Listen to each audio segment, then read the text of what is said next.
What's up, guys? It's John at National Sports Entertainment, and I wanted to go into tonight's game and tomorrow's game as per usual.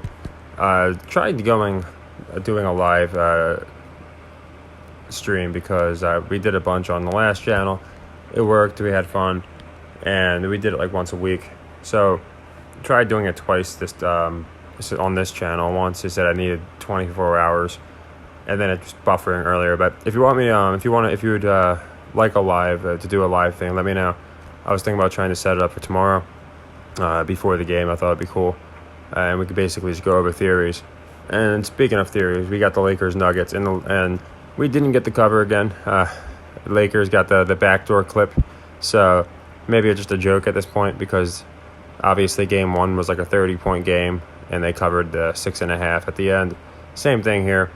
But as far as the narratives, I really think we're over the target, at least for the people that had the Nuggets winning as well.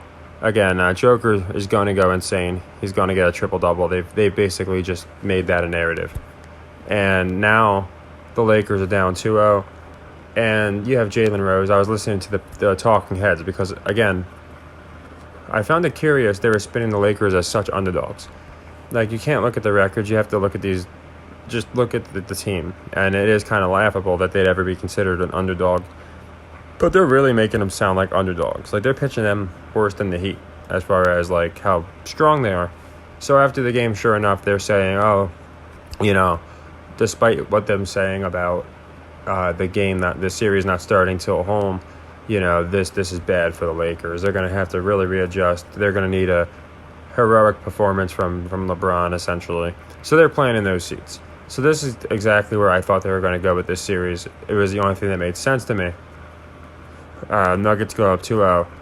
And now when the Lakers win Game 3 on the road, they're going to make it seem like it was some kind of ridiculous effort of camaraderie among the team, or however they're going to, or whether it's just LeBron going insane instead of just a team holding serve at home like they do with most other series. So I found that interesting. So yeah, it makes me like the Lakers a lot for Game 3, as I had gone on over, which was my reason for liking the Nuggets in Game 2. To me, it just makes sense that they would even it up, probably 2-2, but it could go 3-1. But I just, this makes way more sense. Now, going into Game 3, I'm curious where the line's going to be. Hopefully, if the Lakers are even getting close to even odds, we'll do really well because it's almost a lock they're going to win Game 3. Now, we got Heat Celtics. And as I said, this series I think is going to be a different type of series just because it's different than the Western teams. It's probably going to be grittier, way more back and forth versus the streaks that we're probably going to see in the other series. So, again, we got the Heat against the Celtics, and the Celtics are bigger favorites now. And the one thing that I'm sure Heat fans have noticed this, I've noticed it because I watched them closely last year. And this year I watched them a decent bit. And in the playoffs I've been watching them more. It seems like when the Heat lose, they do bad. When they win these, very well played games. And then when they lose, it's just a beatdown. So that seems to be the narrative with them. And I also think they don't want people forgetting that Jason Tatum is a monster, that Brown, Smart, all these guys. So after, getting embarrassed at home, I like Boston to cover the 9 points. I think it's going to be a double-digit victory, and 320. I don't think they're going to pay the public again. Not that I think the public's going to really be on the Heat, but after the first win, people that think it's real, they certainly might jump on better than 3-1 odds here for the Heat. So I like the Celtics in this game, and I don't usually go into the over/under. But I really do like the Celtics cover as well as the under. I think it's going to be probably something like 104-93 or something like that.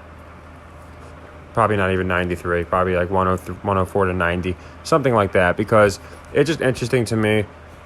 This is 2 games in a row they've set a really low over/under for these two teams. Celtics play pretty fast pace. And what's more interesting is they shattered the over in Game 1.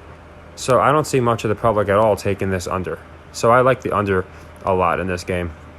So if you're allowed to parlay them together, I think that would be a nice pair. Celtics -9, and the under 215.5. Again, I just don't see people pounding the over in this, or I only see people pounding the over in this game, because in playoff basketball, 215, that's just not a very high score. You expect to see it at 225 at least. So I love the under, and yeah, I think Celtics even it up for sure, and they cover this 9-point spread. And like I said, there's still a lot of options out there, obviously, between the finals. Again, Lakers, Celtics, it seems obvious, but again, all year just haven't been sold on the Lakers. And if they are to, again, make a run, if they are to make the finals, it's going to be with a bang.